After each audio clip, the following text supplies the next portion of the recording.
telecommunications.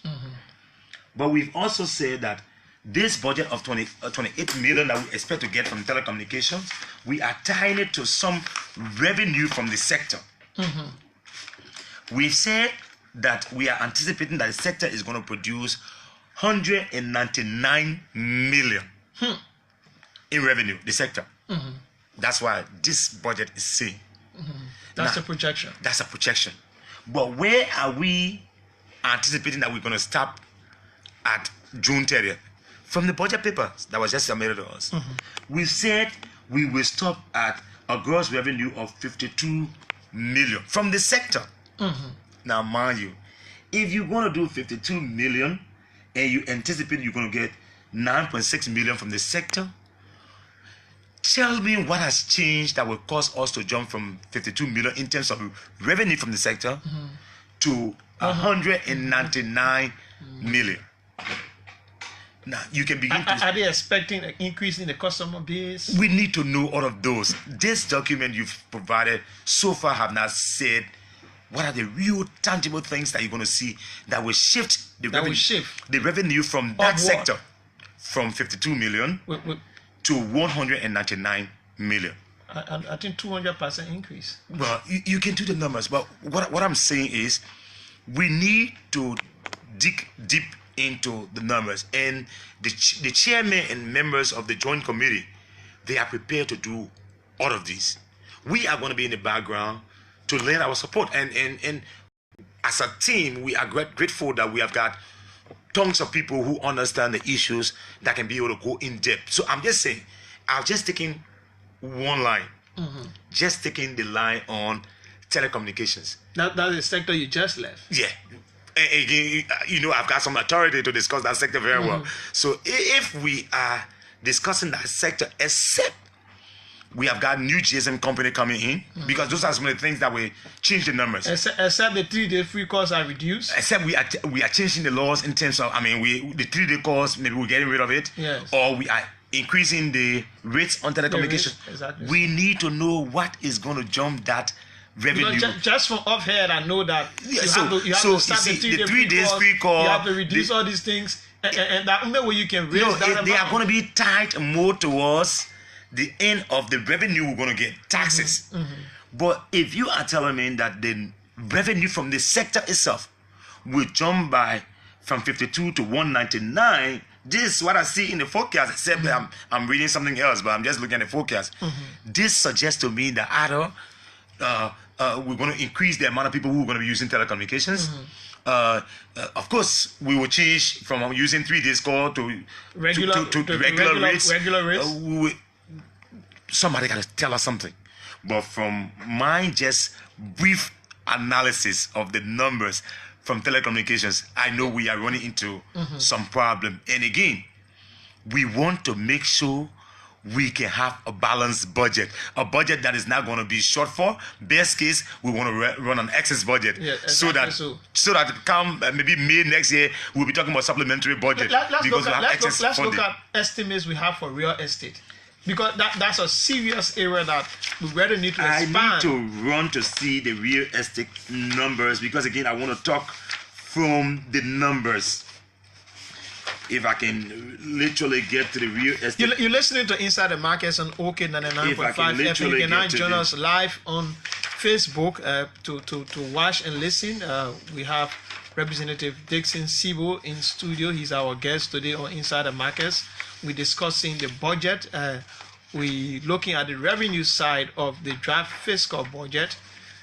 And deal that is beyond camera. Yeah, so I'm trying to get quickly. I'm trying to get. Whilst we are going ahead, I'm going to get to the numbers on real estate. But there are a lot of revenue generating entities. Looking at the LPRC, the National Port Authority. Those revenue generating agencies, again, we need to go back to them. I tell you what. We have to look at the projections. Their projections and the contributions that they are going to be giving towards this budget. I am thinking, again, I am where we are with LPRC.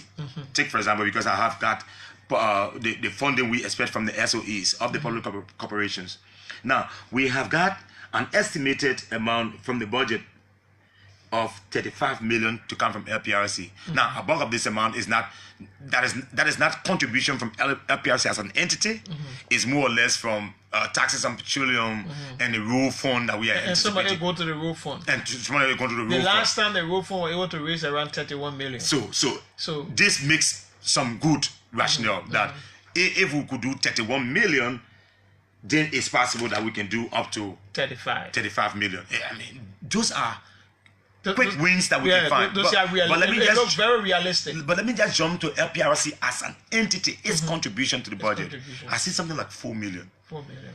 Do I agree? I think LPRC still got capacity. I think they need to step it up. There are a couple of things that LPRC can do to make sure that that number goes up. Of course, the managing director has started to do some basic work, even before the president starts to talk about a reduction in compensation and benefits. Nimale as a person started working on with the board, and they are doing those major things. I think they will be able to scoop some more funds that they can contribute more. But another thing from LPRC based on the act that created LPRC, LPRC is the storer of petroleum products to this country. But today, there are companies that are storing fuel, and they just giving, I can say, packet change to LPRC. If LPRC got to be LPRC and has to raise more monies for our country and contribute more to the budget, then we need to review that process. Who allowed the Streamexes, the Connexes, or whoever they are in that same vicinity to have a contract to store fuel? Now, if you give them a contract to store fuel, did you do it without knowing that the Act have said that you are the storer of petroleum products in our country? If we undid those contracts, I mean, if it was done wrongly, anything that is done wrongly gotta be, not because it was wrong yesterday, it means that we gotta keep it as wrong. We need to work along with LPRC management to see whether we can approach that entire process that allowed now LPRC not to be the chief storer of petroleum products. Because when LPRC stores more products, it means those who are importing will pay more royalties to LPRC, thereby increasing LPRC's own revenue, and they will contribute more to the budget. Let's jump to MPA. Now, this budget says that MPA is estimated that MPA is going to be doing 3.3 million as at the end of the year, but come to the end of, I mean, for 2018-19, they will do 5.4 million. In my mind, again, MPA has got capacity to do more. We need to review the entire thing with APM Terminal. The other day, I was out of the country when I heard the managing director was saying that there are some fees that APM Terminal is supposed to pay to the government of Liberia. They will not pay. We need to dig more into those areas and see where we can find more revenue. Because, mind you, when SOEs do not perform, or when SOEs are guaranteed loans by the government of Liberia and they do not perform, who pays the money? The government of Liberia. The government of Liberia. So if they have got excess revenue or they have got capacity to raise more revenue, we need to dig into those areas to see how much more revenue we can raise so that it can be able to support the government's budget. But another thing on MPA is that we have got good roads now leading to Buchanan. Is there something start paying MPA from having capacity to offload ships that bring in goods to the free port of, to Buchanan Port? If you did that, all of that revenue belongs to MPA right away, because mind you, APM only has a contract with the Port Authority, right? At the free port. But if we use Buchanan Port, which has got a good road to go.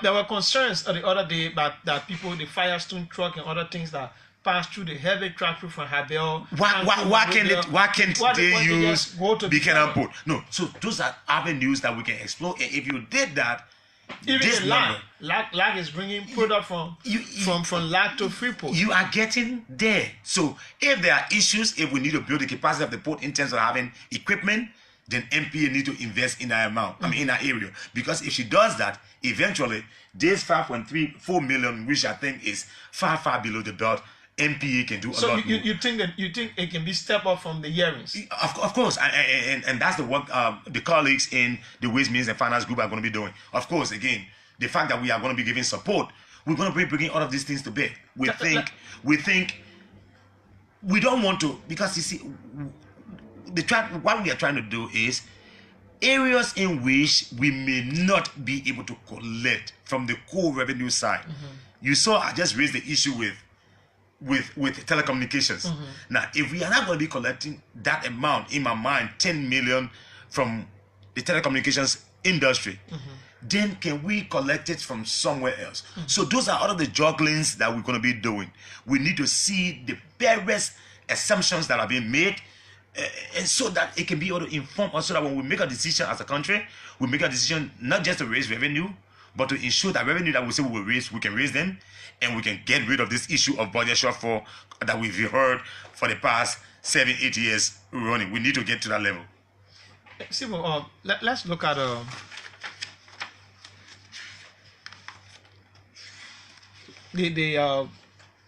for example, immigration. All these people, they got projections. Yeah. So the Ministry of Commerce, the projections from those areas.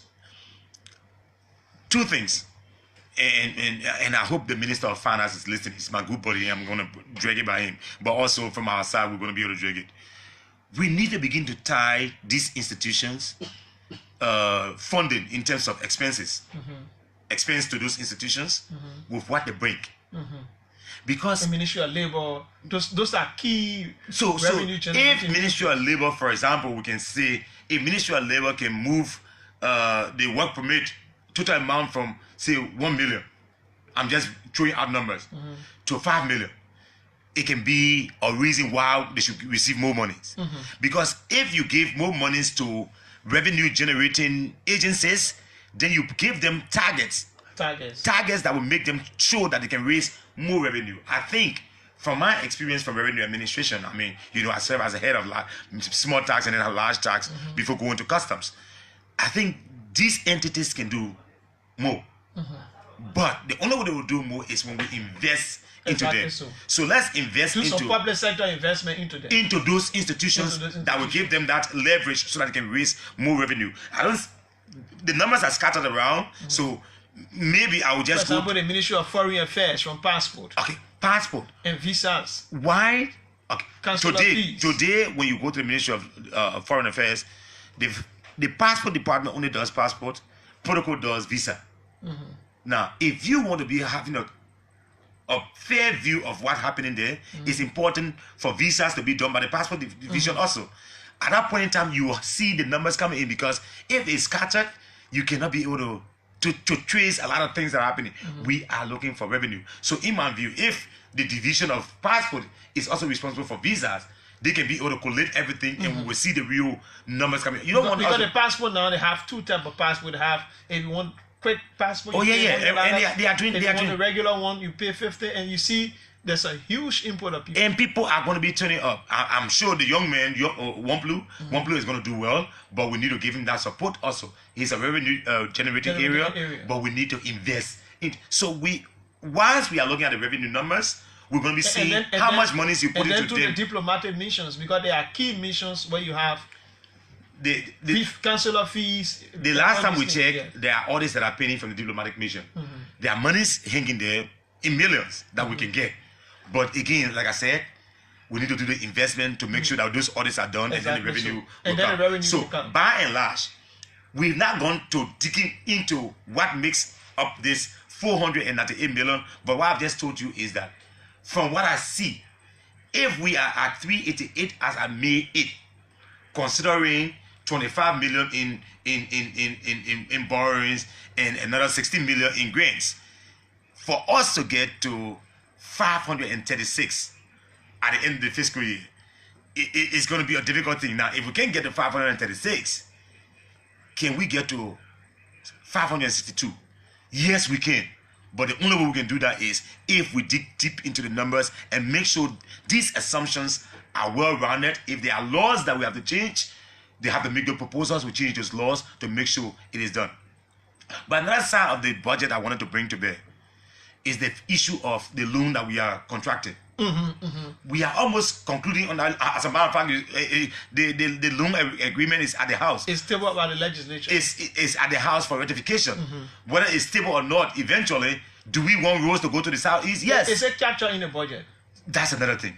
When you look at this budget, you don't see it. It should be on the revenue side. Exactly, it's got to be on the revenue side, because eventually when we get that money, it will be expended from the the expense side of it. But what I'm saying is that the fact that it should come on the grant and loan portion of the fact that we have agreed as a country that it is expedient, is important, that we make rules to hit all of our capitals, then we've agreed in principle we'll take the loan. The only thing we're going to be doing, we're going to be looking at all of the conditionalities around contracting that loan. But if we're going to be taking the loan, then it makes sense also that it reflects in this budget. Exactly. So I know maybe, just maybe, the loan, the budget papers were concluded before the Minister of Finance finalized issues around the loan. So apparently during the hearing they could be inserted, because that's the draft. So those are some of the things that we are going to be looking at to make sure that we present a budget. The French grant and all those things. I don't want to think about the French grant, because it's possible that the French grant is within this fiscal year. Exactly. So that's why it's not recorded in the new budget. But basically what we're saying is that the assumptions behind the budget, especially the core revenue, we have to dig into it. Now, if you are increasing or you are decreasing profits on incomes and taxes on incomes and profits, we need to see, why are you reducing or increasing? Are there more business that you are expecting? Investments coming to the country? Those are things that will allow us to say, hey, this budget can go in that direction. And the guys at the Revenue Authority, Mrs. Tama and her team must be as clear as possible, because we don't want to get to the point 8 months down the line, everybody's saying, boy, shuffle. We don't want that. If we work within a concise I listened budget. to the President Pro Tem during one of the presentation. He said the Ministry of Finance and the LRA needed to be very clear. Of course. Just you are stating, of it course. needed to be very clear. And for example, to be clear what will come from the mining sector. Exactly. They should look at exogenous shocks and all the factors should be put in place. So the Minister of Finance, who in my view is a very good economist, must be able to work along with his team at the LRA, so that whatever numbers they are giving must be the numbers that we know we can make. We should consider shocks in the process. All of those are being considered when budgets are being made. So from what I see so far, especially from the core revenue, 498 million. I'm thinking that we need to open our spin a little bit more. And normally when people speak this way, people think that you want to be either conservative or biased. No, I am speaking open-mindedly. I'm in a position to speak that way because again, I have gone through the ranks and file of revenue administration, and now I'm on the other side. I can see a bigger picture. If they are prepared, let's have the conversation and let's have it open so that Seeboe, we should have. Seeboe, what do you prefer? Do you prefer being conservative to, at the end of the day, have a surplus, or if possible get extra revenue than to be conservatism when it comes to tax administration? Normally there is a window. You don't want to budget short so that when you perform well you give yourself credit. So there is an allowed percentage. You cannot budget outside. Maybe at the last time I checked, it used to be around 7% plus or minus. So if, for example, if you know you can do 500 million, you can be budgeting for 400 million, because when you got 400 million, when you budget for 400 million and you do 500 million, you will want to take credit that you've done well. So you need to make sure that's why the assumptions that go behind the numbers have got to be as clear as possible, so that when we get the numbers, we are sure of those numbers. But one thing that gives us an indication is, one, where are we today? Where are we going to be at the end of June? Those two numbers will help to give us a way forward, so that when there are changes, the changes must be based on things that we are saying are going to change. Like, for example, when I talk about telecommunications, if you're going to be changing from 6 point something million to as high as 10 million or 11 million, tell me what is going to change in the new fiscal year that will show that the number for telecommunication has to be opted. Those are the kind of things that we need to consider. You're listening to Inside the Markets on OK 99.5 FM. Today we're talking to Representative Dixon Seeboe. He's the House's Committee Chairman on Banking and Currency, but also he's a revenue expert who has worked in revenue administration for a very long time. He's giving his view on the revenue side of the draft fiscal budget. Seeboe, we've been looking at the numbers. but what can we do to expand the tax base? For example, I'm always concerned about real estate. You see, if you look at the real estate projection and the number coming, there's a very small base. But when you look at actual facts about real estate, you see a large number of people. Look, we as a country need to make a decision. All over the world, in most jurisdictions, real estate management is based on local governance issue. Real estate management, if you want to get more from real estate, in terms of enforcement and getting more monies, we need to tailor that down to local government. If we don't do that, it's going to be difficult from the central government to manage real estate. Most countries you go to, you tie what comes from, for example, if we want to do taxes from Nickel let's tie what comes from Nickel to the local government in Nickel. If they are involved, everyone is going to serve as a police on police. Everyone want to ensure that their friend is paying. And if you do that, you just tell them, for example, if you raise 500,000 from Nickel in terms of taxes from properties, we will give you 2 million. If you raise 5 million, we'll give you 2 million. If you did that, you give the people in Nickel the edge to do that. Because when you tie real estate management to central government or you tie it to the revenue authority, it becomes it's a difficult tax to manage. And that's why most jurisdictions now are moving to allowing real estate to be managed by the local government. Take, for example, real estate taxes from Montserrado, Montrovia, let it be managed by Montreal City Corporation. MCC. And you see how much is going to come because... Or for example, then you split it. For example, the borough of Newtown, the governor. Exactly. When you do those, I think we can get there. We just need to see the assumptions behind. We can continue to increase rates. Increasing rates in a struggling economy. We need to expand the tax. Increasing rates in a struggling economy does not answer the question whether in real estate, whether in incomes, taxes on incomes, and whatever it is. Increasing rates will not solve the problem. What will solve the problem is expanding the base. And in the case of real estate, the best management that have been done over the world, go to the US, is based on the local government. If the local government is involved, they will strategize. They know their people. They know some of the lands that have not been registered. Honorable Seeboe, are you pushing that with the LRA? And that's the kind of conversation we're going to be having around this budget. Because when we see the numbers from real estate, you know that it is not as it should be. There are more. You could raise millions. There are more homes and more lands that have not been registered. A lot of us were not paying our real estate taxes because to manage it vehicles. It's difficult. No, I'm just concentrating more or less on real estate. Because if we just tailor it down to the local government area, you will see that more and more people will get involved. For example, the revenue department started some program. I think that program is still running. They are using individuals in the different communities. And using community leaders. When you do that, more people get involved in it because the fact that they are going to be paid to do that, they are so enthusiastic, and that has helped all the people. I see people all in my community. That's why it is important everywhere you go in terms of revenue administration, real estate taxes are tied to local government issues. So if we can do that, it's not late yet. The budget is still just being carved. So if we can drift in that direction, you can see that. For example, the counties, the superintendents, we will raise more and more funding. The commissioners in all the counties. That's exactly. They should be involved. Real estate management is tax management is huge. There are too much potential, especially in our country. I mean.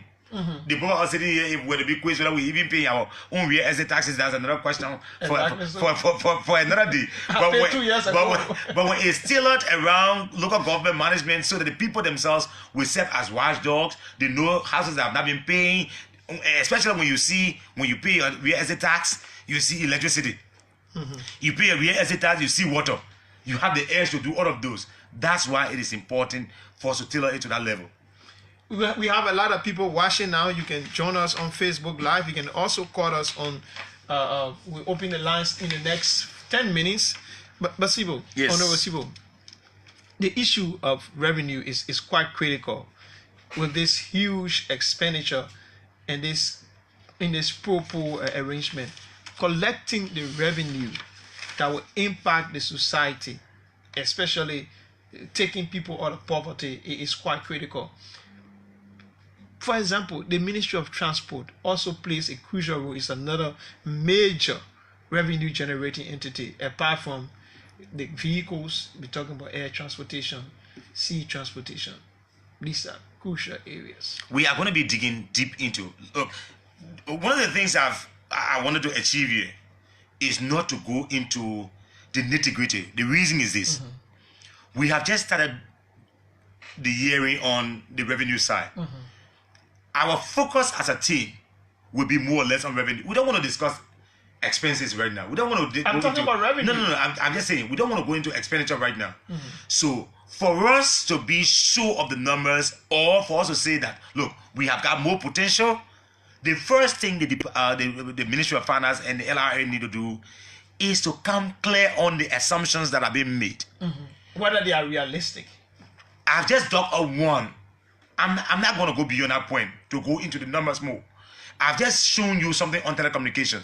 If I went to discuss profits on taxes on profits, you see another thing. We need to be clear. If you got to increase taxes on profits in terms of revenue from taxes on profit, what are the assumptions? Are there more businesses coming in? Because, mind you, there is nothing that says that we are changing the rates. If the rates are constant, the only way you can go up or down is whether more businesses are closing, you can go down. More businesses are opening, you can go up. Are there being compliance level? What is been a compliance level? If the compliance level is at 40%, maybe your next strategy is to say, we will increase the compliance level to 60%. What are the things that you're going to do? Are you going to be giving people... Or can we get more people into the formal sector? Because a lot of people are in the informal sector. So those are the things that we want to... What can we do? Those are the things that we want to hear from the... They've not been able to say it. And I'm sure it's just because we are starting. When they begin to get into the real meat of the discussion, and I trust the guys at the Ministry of Finance, trust me. Those guys have been playing with the revenue numbers for a long time. The Minister of Finance understands the economics behind the numbers. He just needs to tell his guys and push all of them so that when you come to us, come with things that will make us to say, we are on course. But when you come and the information is a little scanty, then you make us to go back and forth. Mind you, I started the discussion by saying the Minister of Finance has presented the budget in the record time. We are on an obligation and we are working around the clock to make sure that it's passed in record time. If it is passed on or before June 30th, we have done so much well. But passing the budget in the record time does not say it. If the numbers are not genuine, if the numbers do not make sense, you want to pass a budget then at the end of the tomorrow we start thinking about budget shortfall. That's a problem. That's why we are going to be committed to doing the best we can do to dig into the numbers. We actually run a cash-based balance budget. Of course, yes. So we have to be sure of the numbers. We have to be sure, and we are destined to do that. This legislature, this committee on Ways, Means, and Finance that I trust so much will do its best with the backing that you're going to be getting from somebody like me, Hassan Kezulu, Rich, all of us. Whether or not we are on the committee, we lend our support. That's what makes it the legislature. No, I mean, you have a lot of strong financial people in the legislature. Yes, we do, and we are proud of that. Yes. You're listening to Inside the Markets. The budget discussion can run, but let's just talk about two of the other issues that we posted as our talking point. A few weeks ago, there was this scare around town. Western Union threatening to pull out. Did you get that information? I know I was in the States and someone posted, one of my colleagues, Solomon Mui, my brother. Yeah, Reverend Solomon Mui. Reverend Solomon Mui was the first person who posted that. Again, there can be speculations. One thing I do know that if Western Union will have an issue to pull, of course, Western Union can decide that they don't want to operate in a country. That's their own issue. But what will be the rationale for pulling out? We need to know. As far as I know, there is nothing official at the central bank that says Western Union is pulling out. I know they have had some issues with, we have been doing 25% surrender in local currency. If that's an issue, Western Union has raised it with the central bank. Of course, every jurisdictions have got their regulations in terms of how they will pay or receive money. If our jurisdiction have said that we'll do 25% surrender, Western Union will have to conform to what in Ghana. In Ghana, they're 100%. So maybe that could be a reason why Because, mind you, maybe Western Union, I'm not saying this is the fact. It's possible that the Western Union system does not do dual currency. So if you want to go Liberian dollar, you gotta go Liberian dollar 4 blocks. If you want to go US dollars, you gotta go US dollar 4 blocks. Exactly so. Maybe that could be a reason. But even at that, Western Union, this is the 21st century. Western Union makes more money from Liberia than many other countries they operate in because of the amount of Liberians we have in the US who do remittances to Liberia. Will Western Union want to forgo those profits because they cannot adjust their system? If that's the case, Western Union will communicate effectively and officially to the Central Bank of Liberia. As a matter of fact, no bank has gone to the Central Bank to say Western Union said they're not operating with us. So that's just it's more or less speculation, but again, it's not official. As far as we know, Western Union is operating here. Western Union is going to continue to operate. If they have to move, the Central Bank, that is very much reliable, will come and explain to us why they want to leave. If we can work around the clock to make sure that we do some adjustments accordingly, we'll do those. But our peoples, the cost of the people is going to be protected. If Western Union closes, of course there are 3 other, there's Reha, there's MoneyGram that send money to Liberia. But considering the amount of people who use MoneyGram, it is important for us to be able to protect that. As I said, it is unofficial here. When it becomes official, we will deal with it accordingly. Okay, a lot of colleagues are watching from around the world, and they are expressing their sentiments. And one of them watching from the U.S. is concerned that we need to put more investment into the Buchanan port. Of course, we've just said that. I mean, that's why we are open-minded. We want to make sure that we do the best we can do. And the Minister of Finance is somebody who's going to listen. And the people from the Revenue Authority will also listen. As a country, we need to move this agenda. The only way we can do it is if we can mobilize more domestic revenue. Okay, and someone watching is saying that the issue of real estate taxes or property tax, the base need to be expanded. Yeah, we all know that. I mean, this is no hidden secret. But to expand that base, that's why I've said, go over the word. Real estate to a larger extent is being made or managed by local government people. I mean, if you get them involved, more and more of them, they know all of the lands in their areas, they know all of the houses in their areas, they will get involved more and we can raise more revenue. We can do revenue sharing. Because mind you now, at the end of the day, the central government will still have to find money for Redemption Hospital in Nikuta, for example. If the Redemption Hospital will be getting some money from real estate because Nikuta is managing real estate in Nikuta, those are things that are going to help. It's going to be a win-win situation in any case. Because from what I know, go to the Revenue Authority, the amount of staff that are doing real estate cannot cover our country. So we just need to open our span and bring in more ideas and more innovations so that we can do this better.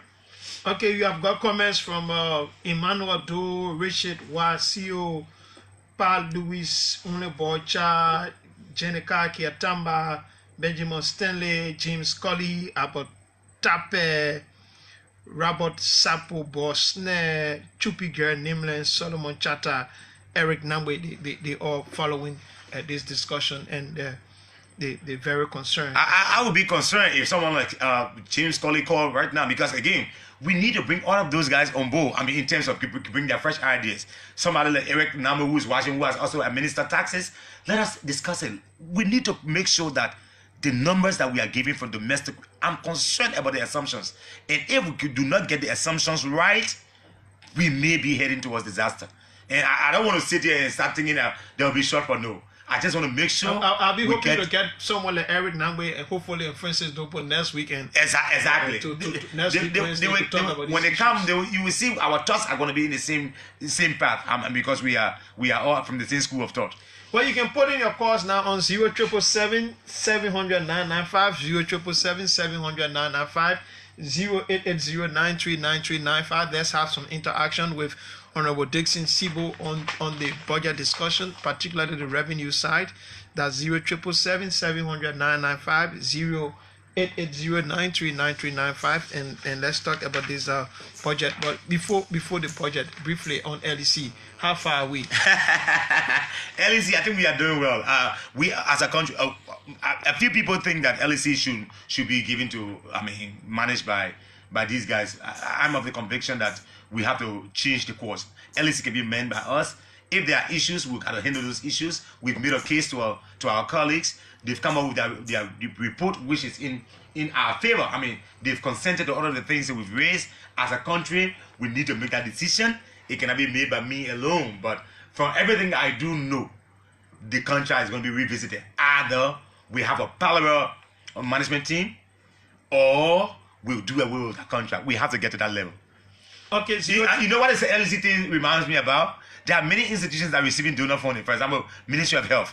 Are you going to be telling me that if EU or USA gave money to Ministry of Health and it was misused in the past, does that mean that we should bring one Frenchman to be the Minister of Health? No, we can't go that way. I mean, that's exactly the picture that has been printed by the LC contract.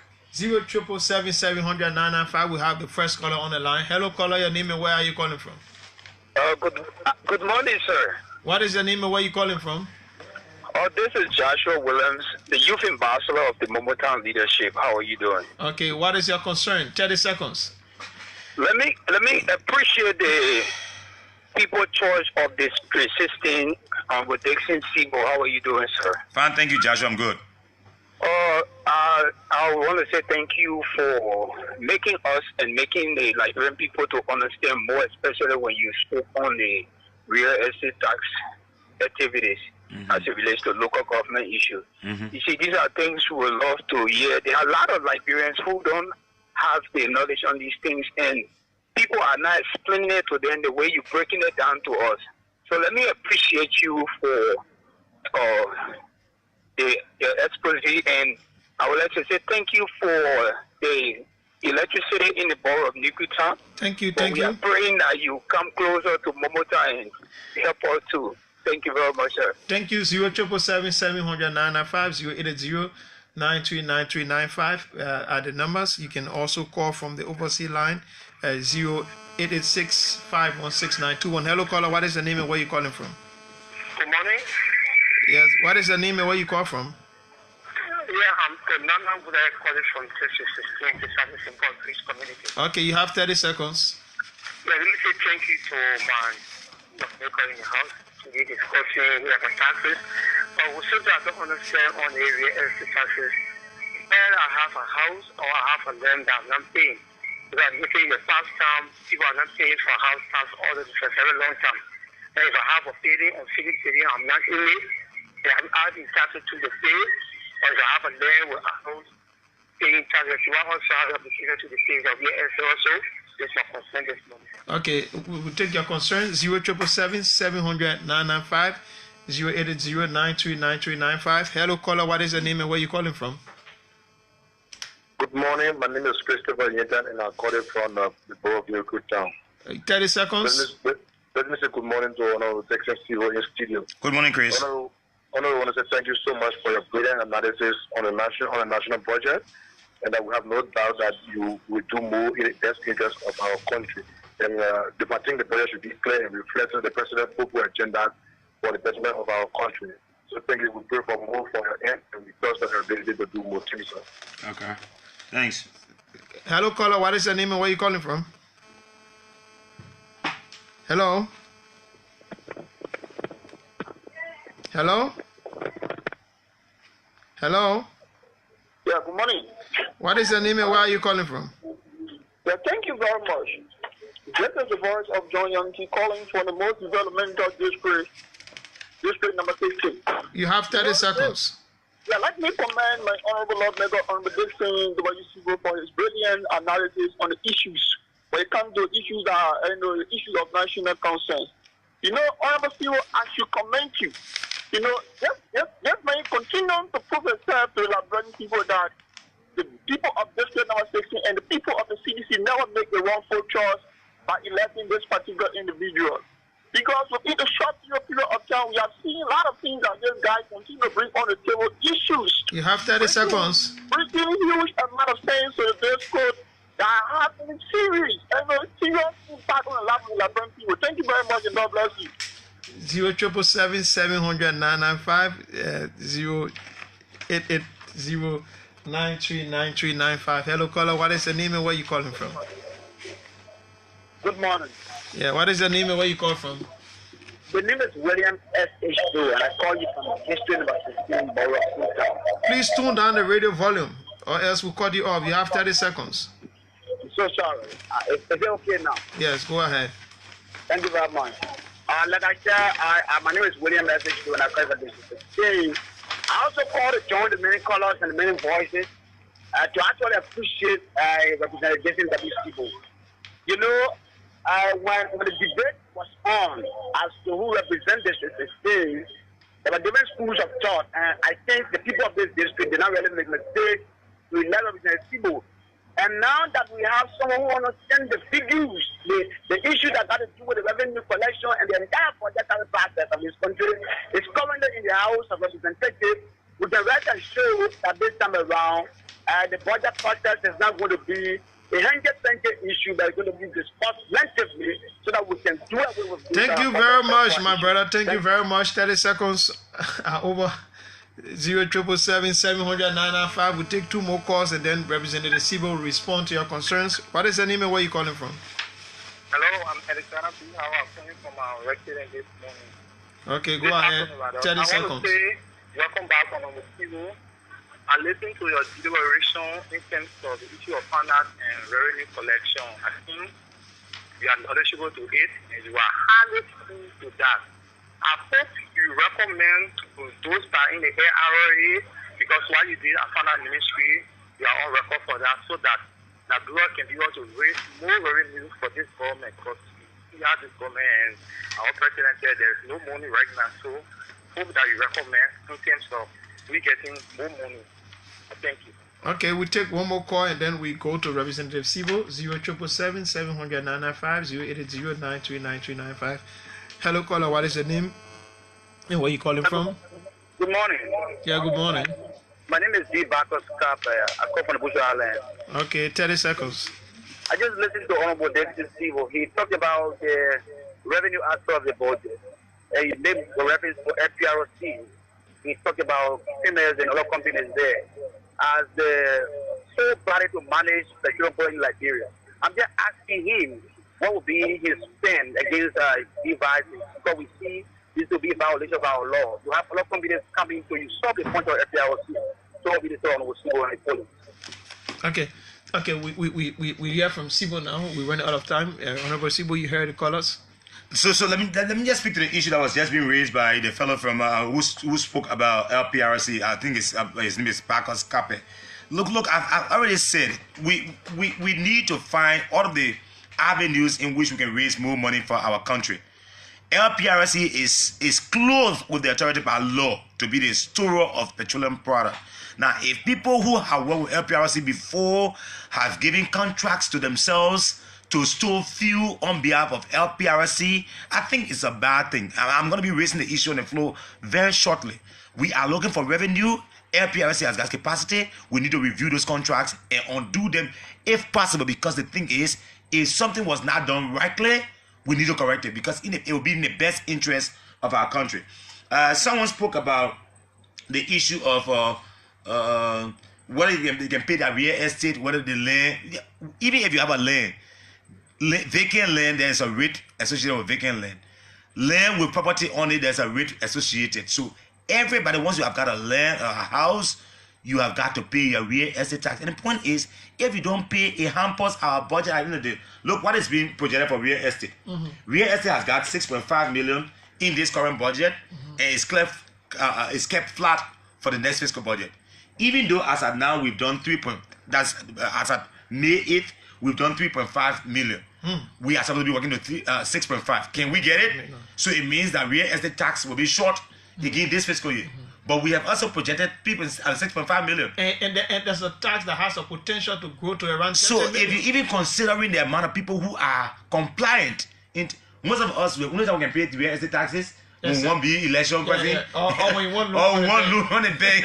So that's why I've said the best way to manage real estate, that tell it down to the communities and see whether we'll not grow more. We've got potential up to 30 million we can get from this sector. It has a potential of 30 million. Big potential. That I know. A lot of studies have shown that. Exactly.